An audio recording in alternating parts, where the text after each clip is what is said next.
Olá pessoal, hoje finalmente vamos iniciar nossa análise dos Top 10 Articles in Parkinson's Disease, uma série de vídeos onde eu vou tentar destrinchar os artigos mais citados da literatura mundial em doença de Parkinson.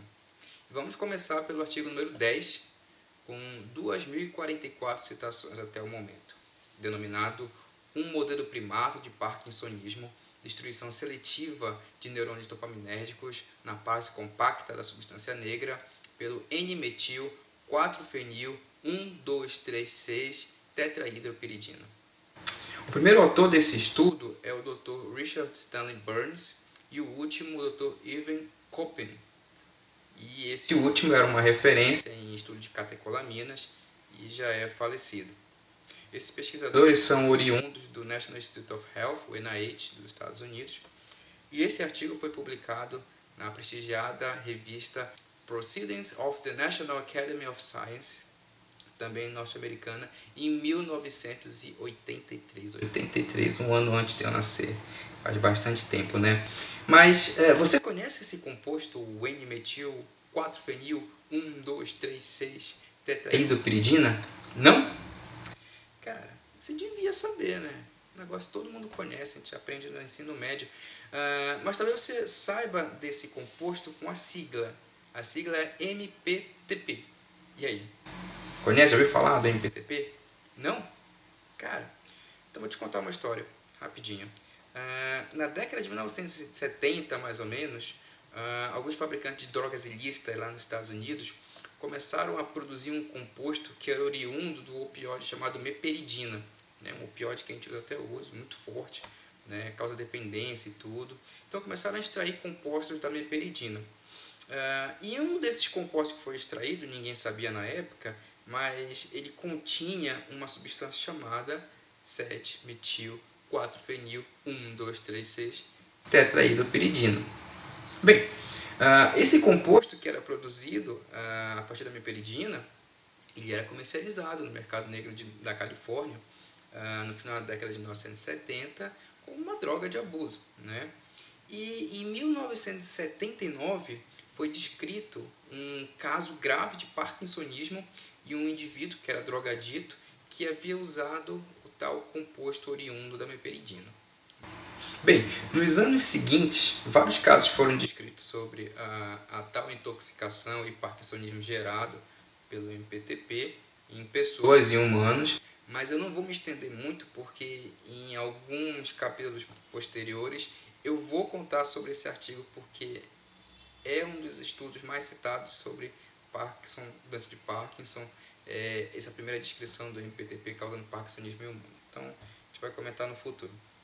O importante é que no começo da década de 80, final da década de 70, eles sabiam que existia uma toxina que poderia causar parkinsonismo em humanos.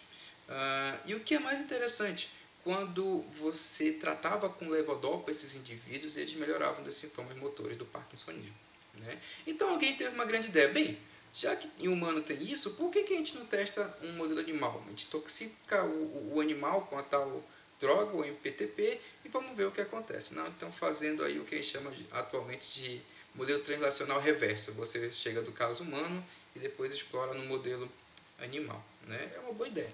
E é basicamente esse o tema do artigo que a gente vai comentar agora. Bem, na introdução do artigo, os autores contam um pouco sobre este caso, né, do MPTP em humanos, né, uso por drogaditos, etc. e tal. Mas eles comentam sobre 3 grandes princípios biológicos que estão associados à fisiopatologia da doença de Parkinson. Entendam que essas coisas são ditas no início da década de 80, então você sabe muito pouco ainda sobre a fisiopatologia da doença de Parkinson. A primeira coisa que eles comentam é que para a doença de Parkinson é preciso que haja morte de neurônios dopaminérgicos na substância negra. Então, esse é um conceito que já se conhecia de algumas décadas anteriores, né? Eles reforçam isso. 2, para haver doença de Parkinson, você teria que ter a redução das concentrações do principal metabólito da dopamina. A dopamina, a catecolamina, ela vai ser metabolizada em quem? Numa substância chamada ácido homovanílico. E você pode dosar o ácido homovanílico no líquor. Então, se um indivíduo tem doença de Parkinson e tem menos dopamina, ele vai ter também menos ácido homovanílico no líquor. Então, é uma das maneiras das pessoas, na época, meio que ligarem um biomarcador à doença. E 3, é o princípio mais importante, o parkinsonismo, causado por essas vias, degeneração nigrostriatal e tudo, ele tende a ser reversível se você fizer uma terapia de reposição dopaminérgica, seja com levodopa, né, ou com agonista dopaminérgicos, de vários tipos. Então, esses são os 3 princípios que os autores comentam lá no início da introdução do artigo. Esses 3 princípios foram encontrados nos pacientes parkinsonianos que foram intoxicados com MPTP, reforçando que, de fato, o MPTP causava parkinsonismo muito semelhante à doença humana, né? Então, um potencial bom modelo. Apenas para ilustrar essa importância desse artigo, na época existia apenas um modelo de parkinsonismo experimental. Então, hoje a gente fala muito de parkinsonismo experimental e tudo, mas na década de 80 existia um grande modelo, que é o modelo da intoxicação intracerebral com 6-hidroxidopamina, que foi descrita pelo grupo de Ungerstedt e colaboradores, né? E é uma técnica usada até hoje. Então, é um modelo clássico de você causar degeneração nigrostriatal unilateral para gerar coisas como discinesia, ou mesmo testar drogas para o parkinsonismo, né? E esse já se conhecia desde a década de 60, né? Bem, mas é sempre importante ter um outro modelo animal, porque às vezes um modelo único ele não é a cópia perfeita da doença, né? Então é importante que outros modelos sejam incorporados à pesquisa, porque eles podem trabalhar com outros aspectos da doença de Parkinson. Por exemplo, o MPTP, aliás, a 6-hidroxidopamina, ela é muito boa para causar sintomas rigidocinéticos, né? Então, bradicinesia, a rigidez em si, mas não causa tremor. Então, os animais eles não ficam com tremor. E tremor, como a gente sabe, é um dos sintomas predominantes em doença de Parkinson, né? Então, é importante que a gente agregue modelos animais, até hoje, inclusive, isso vale, para entender melhor a doença, né? Então, com isso, ele termina a introdução. Então, a ideia do estudo é justamente ter um modelo alternativo ao 6-hidroxidopamina, transformar o que a gente conhecia do MPTP causando parkinsonismo humano em um modelo animal, no caso aqui com primatas não humanos, né, que é o que a gente vai comentar agora. Em relação à metodologia, os pesquisadores utilizaram macacos de rhesus, como os animais do modelo, macacos de rhesus adultos, né? Provavelmente por ser uma espécie mais próxima da nossa, né, primatas, eles escolheram para testar o MPTP, né? E outra coisa também, aspectos muito característicos da espécie humana, como voz, alteração na voz, comportamento, são complicados de você avaliar num roedor, né? Então, ter um primata que tenha comportamentos e vocalizações um pouco mais semelhantes às nossas torna mais interessante para você avaliar qual impacto o parkinsonismo do MPTP teria nesse modelo animal, né? E é uma grande jogada do acaso, porque foi por muita sorte que eles não testaram inicialmente em roedores, porque a gente sabe que os ratos, principalmente, eles são resistentes ao modelo do MPTP. Olha só, então se eles tivessem escolhido o rato como espécie do modelo e testassem o MPTP e desse negativo, eles provavelmente ou não abandonariam ou iriam demorar a utilizar o MPTP como possível modelo animal, né? Então, por sorte, eles acertaram uma espécie que era suscetível à toxina, né?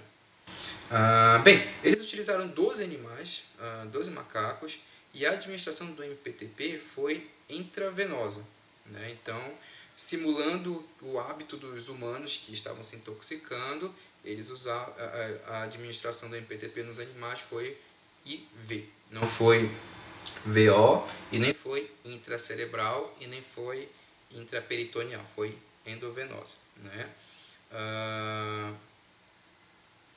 Desses 12 animais, apenas 8 foram tratados de fato com MPTP e os outros 4 ficaram como animais controles, né, prediverem diferenças. E esses 8 animais que de fato foram tratados com MPTP intravenoso, tiveram diferentes regimes de tratamento, né? Interessante porque a gente vê que os modelos experimentais da época não tinham aquela rigidez que a gente vê hoje, de fazer tudo parecido com todos os animais, de todos os grupos, para não ter muitas variações. Então, isso não aconteceu nesse estudo inicial do MPTP, talvez por ser um estudo exploratório, né? Então, menos rígido em termos de técnica, de modelo experimental. Por exemplo, alguns animais receberam MPTP por 5 dias, outros receberam por até 8 dias endovenoso. Então, com resultados provavelmente diferentes, né? Os controles, eles na verdade receberam só salina, né? Eles não receberam MPTP. Bem, além disso, além de avaliar um pouco de comportamento após o tratamento, MPTP ou salina, eles analisaram também o líquor desses animais. Eles queriam ver metabólitos das catecolaminas no líquor desses animais vivos, né? Então eles instalaram um sistema muito interessante de coleta de líquor em vivo, onde eles basicamente funcionaram, fizeram uma craniotomia, no animal, colocaram um catéter dentro do ventrículo dos animais, e esse catéter está ligado a um sistema que eventualmente drenava um pouco de líquor ventricular para poder ser analisado, mas eles fizeram isso em apenas 2 dos 12 animais envolvidos, né? Então não foram todos o líquor de todos os animais tratados e controles que foi observado, apenas eles fizeram isso em 2, né? Mostrando mais uma vez essa pouca rigidez metodológica do estudo. Eles mediam o líquor uma vez por dia durante o período de tratamento até o animal ser sacrificado, né? Outra coisa também que ficou heterogênea foi quando sacrificar os animais, né? Então, do grupo que foi tratado com MPTP, alguns foram sacrificados 1 dia depois do final do tratamento, outros sacrificados 5 dias após o final do tratamento, e um especificamente ficou vivo por até 2 meses após o fim do tratamento. Algumas amostras do encéfalo foram retiradas de áreas específicas, como o estriado, a substância negra. Elas foram coletadas e armazenadas em gelo seco. Depois da coleta de líquor, que era feita diária por esse sistema que eu comentei, e da coleta do encéfalo após o sacrifício desses animais, essas partes específicas de estriado e de substância negra e de outras áreas, elas foram analisadas para presença de 3 compostos especificamente, de 3 metabólitos de catecolamina.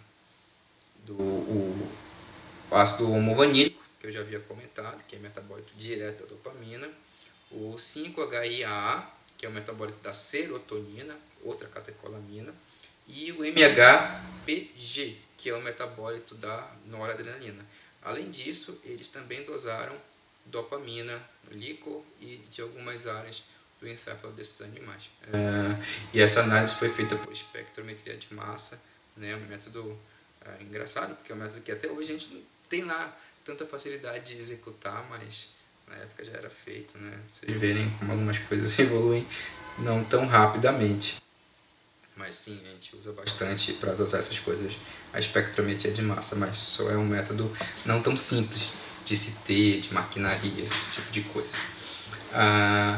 Bem, e vocês lembram que eu comentei que tinha um animal que eles trataram e não sacrificaram logo depois? Então, esse animal, eles trataram com MPTP, aí depois eles deixaram viver por 2 meses, depois sacrificaram. Mas nesse período de 2 meses, eles trataram um animal com levodopa. Eles fizeram um teste terapêutico nesse animal com levodopa e eles puderam ver se de fato havia aquele terceiro princípio que ele havia comentado sobre a reversão dos sintomas parkinsonianos com o tratamento com levodopa. Bem, então esse é o desenho, a metodologia que os autores usaram. Vamos ver então quais foram os resultados interessantes desse artigo. Na primeira parte da seção de resultados, os autores descrevem de modo aberto as suas impressões sobre os macacos intoxicados pelo MPTP.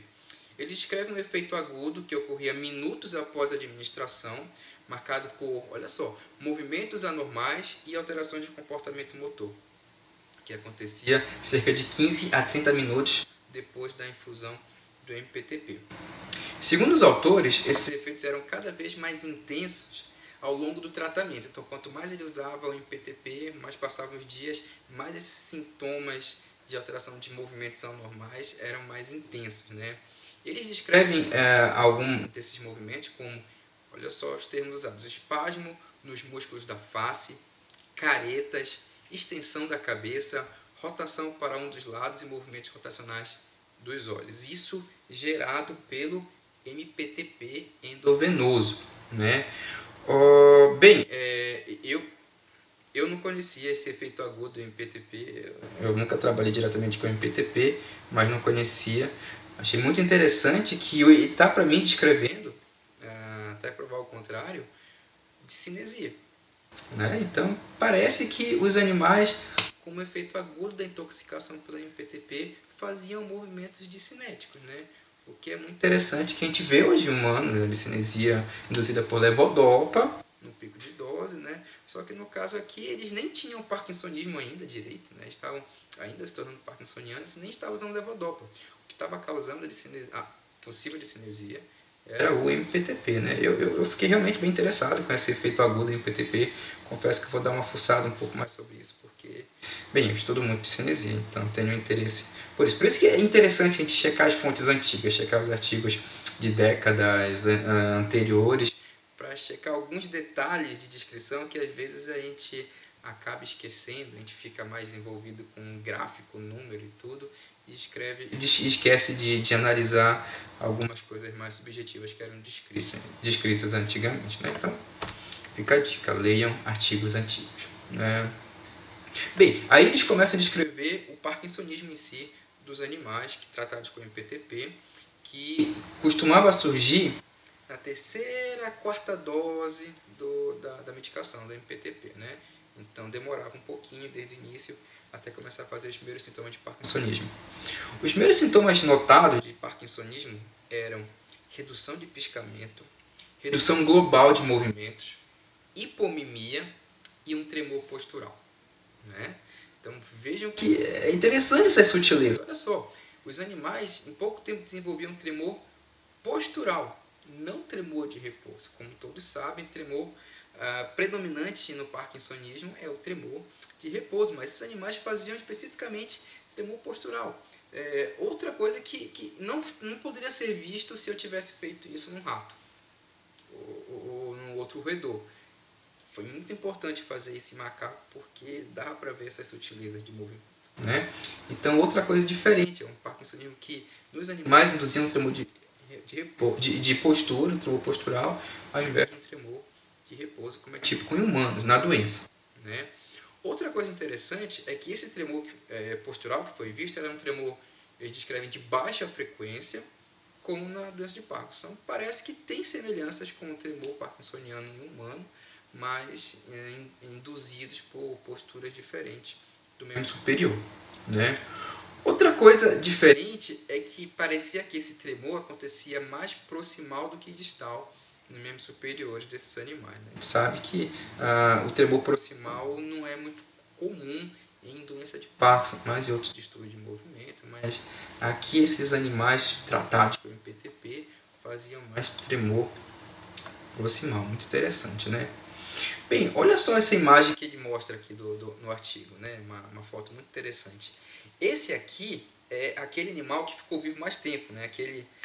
O mais importante do estudo, aquele que ficou por 2 meses vivo após ser intoxicado por MPTP, tratado com levodopa, né? E a imagem mostra justamente o animal antes de usar a levodopa, já intoxicado por MPTP e já intoxicado, tratado com levodopa, para a gente ver a diferença do semblante do animal com o tratamento de levodopa. Então parece que aquele terceiro princípio faz sentido. Os animais intoxicados por MPTP têm seus efeitos de parkinsonismo revertidos com a levodopa, né? Ele também descreve que no último dia de tratamento, em geral, desses animais, eles ficavam muito lentificados. inclusive com dificuldade de deglutir comida, postura fletida, episódios de congelamento no início e no meio de movimento, né? Então a gente lê essa descrição e pensa de fato numa pessoa com doença de Parkinson já numa fase avançada, com efeitos diferentes como disfagia, alteração de postura, freezing, né? Então é interessante ver como as coisas batem. E sobre o uso de levodopa, foi descrito também que o animal que usou ficava com atividade motora normal ou anormalmente elevada, né? Então ficou parkinsoniano com MPTP, depois deu levodopa. Aí esse animal ficou, em alguns casos, com uma atividade motora anormalmente elevada. Eu não sei se ele está falando de cinesia mais uma vez, né? Aí faz mais sentido pensar em cinesia. Cerca de 30 minutos após a ingesta do Cinemet, que era a forma de levodopa carbidopa, que eles estavam dando para os macacos, né? E que esse efeito positivo, né, motor da levodopa durava cerca de 3 horas, né? Ou seja, olha só que interessante, em 5 dias de tratamento mais ou menos, eles criavam animais com parkinsonismo, não apenas um Parkinson, mas um parkinsonismo grave, bilateral, responsivo à levodopa, com complicações motoras, talvez com discinesia e flutuação motora, porque o efeito da levodopa não durava um grande tempo, durava só 3 horas. Então, eles automaticamente criaram macacos que já estavam numa fase mais ou menos semelhante à fase avançada da doença de Parkinson que a gente vê hoje, né? Então, muito interessante que com poucos animais eles tenham criado tendo gerado tantos dados para um modelo animal, né? Provavelmente isso explica porque o modelo deu tão certo que é usado até hoje. Outra coisa importante, já que a gente está falando de toxina, é que nenhum dos animais morreu durante o período de tratamento. Ou seja, era um modelo animal viável, porque o problema de um modelo de intoxicação é que os animais morram no meio do tratamento, né? Mas isso não aconteceu. Em relação às análises dos metabólitos de catecolamina de líquor, que eu havia comentado que havia sido feito e tudo, o que eles notaram, né? A gente pode ver que os 3 metabólitos, o metabólito da dopamina, da serotonina e da noradrenalina, eles despencam logo após o início do tratamento, ou seja, há uma redução dessas catecolaminas desse sistema nervoso, né? Porém, após alguns meses de tratamento, isso visto naquele animal que eu comentei com vocês, há uma recuperação dos níveis do metabólito de serotonina e do metabólito de noradrenalina, mas não do ácido homovanílico, né? Isso indica que esse efeito agudo do MPTP ele acontece sobre todas as catecolaminas, né? Então todas baixam suas concentrações no sistema nervoso central, mas que progressivamente os outros parece que vai se recuperando a produção de noradrenalina e de serotonina, mas a de dopamina não, visto pelos níveis mais baixos do ácido homovanílico ao longo do tempo, o que também faz muito sentido pensando em parkinsonismo. Bem, você deve estar pensando, e a dopamina, né? Não foi dosada a dopamina? Como é que está a dopamina? Baixou, diminuiu? Como é que está? Ok, vamos ver. Essa tabela aqui, essa nova tabela que eu estou mostrando agora, mostra os níveis de dopamina e do ácido homovanílico no putamen e no caudado dos animais que foram sacrificados 5 dias após o fim do tratamento, né? E tratados e sacrificados 27 dias após o fim do tratamento. Então, temos 2 grupos de animais sendo mostrados. O que parece mais chocante nessa tabela é o animal tratado e sacrificado 27 dias após o fim do tratamento. Porque nele, os níveis de dopamina e de ácido homovanílico, do metabólito de dopamina, despencam. Mas não despenca pouco, despenca na ordem de centenas, que era o basal, para algumas unidades. Ou seja, em 27 dias, você tem uma redução grotesca, muito importante, da produção de dopamina no encéfalo em áreas-chave, como o estriado, que é justamente o fim da via nigroestriatal, né? Infelizmente, apenas um animal foi visto nessas condições, então atrapalha um pouco a análise, mas isso tudo reforça o racional do estudo, né? Quanto mais tempo passa o indivíduo intoxicado com MPTP, piora a morte dos neurônios dopaminérgicos e menos dopamina no encéfalo vai existir, né? Ah, mas eu queria ver, né, morte de neurônio, né? Quero ver se a MPTP está matando mesmo os neurônios da substância negra. Beleza, eles mostraram isso também, né? Então vamos ver aqui, olha, essa imagem HE, né, um bom e velho hematoxina e eosina, mostrando um corte mesencéfalo, né, justamente na área da substância negra. Sendo a imagem de cima um animal controle, né, e na imagem inferior um animal que foi intoxicado pelo MPTP, aquele cara que só foi sacrificado 2 meses depois após o fim do tratamento, né? Então, quando ele foi sacrificado, o encéfalo dele, a substância negra dele foi comparada com a de um macaco controle, né? Bem, esses neurônios grandes e vistosos que vocês estão vendo são as células dopaminérgicas com neuromelanina da substância negra, né? Que basicamente, quando você olha para a imagem de baixo, elas foram extintas, elas sumiram no animal tratado com MPTP, né? Então essa última parte, essa última imagem comprova que o tratamento com MPTP, além de causar alterações clínicas, além de reduzir a concentração de dopamina e o seu metabólito no encéfalo, ela destrói o neurônio que produz a dopamina, que é justamente esse neurônio negro-striatal dopaminérgico da substância negra, né? Então fecha o ciclo de similaridade com a doença humana. Bem, depois os autores discutem algumas coisas, mas eles não se arriscam em discutir, em sugerir o motivo do efeito tóxico do MPTP, né? Como o MPTP causa essa degeneração tão seletiva desses neurônios que produzem catecolaminas, né? E mais especificamente nesses que produzem dopamina. Então, nesse sentido, nós só depois iríamos descobrir que o MPTP, depois que chega no encéfalo, ele é oxidado e se transforma numa molécula chamada MPP+. A MPP+, ela consegue especificamente entrar nos neurônios dopaminérgicos por intermédio da proteína transportadora de dopamina, o DAT. Então, isso faz que apenas neurônios que tenham DAT recebam esse influxo de MPP+, que era o MPTP. E aí esses neurônios dopaminérgicos vão ser destruídos pela toxina. Então, por isso, eles são seletivamente afetados pelo MPTP, né? Olha só, gente, muito interessante. De 1979, que foi quando foi descrito o primeiro caso de intoxicação pelo MPTP, até hoje, existem 8.292 referências sobre MPTP no PubMed, né? No início, muitos desses casos, muitas dessas descrições, eram casos de intoxicação humana, né? Nos primeiros anos, primeiros 5, 6 anos.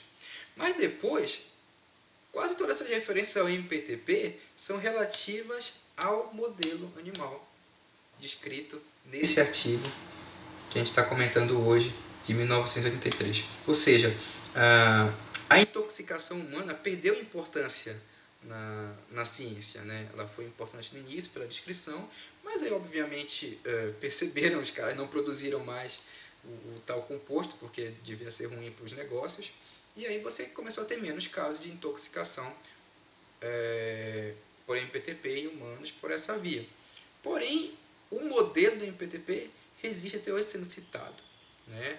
E ao lado da 6-hidroxidopamina é certamente a principal maneira de se estudar doença de Parkinson experimentalmente até hoje, né? Tudo por causa desse artigo descrito em 1983, né? Um artigo não tão grande, um artigo conciso, direto. Então, legal como as coisas funcionam, né? Bem, essa é só a primeira das nossas análises, né, em relação a artigos científicos sobre doença de Parkinson. Sobre o próximo artigo, né, o artigo número 9, eu vou dar um pequeno spoiler sobre ele. Ele também é sobre modelo animal. E esse artigo é muito especial para mim porque eu li até não li muitas vezes nos primeiros anos da faculdade porque ele era muito importante num modelo animal em que nós usávamos lá no LANEX, nosso laboratório de neuropatologia experimental, porque nós testamos esse modelo várias vezes. Então esse a gente vai comentar nosso próximo encontro. Esse próximo artigo que foi o 9º mais citado da literatura sobre doença de Parkinson. Bem, é isso, gente. Espero que vocês tenham gostado da abordagem. Até a próxima.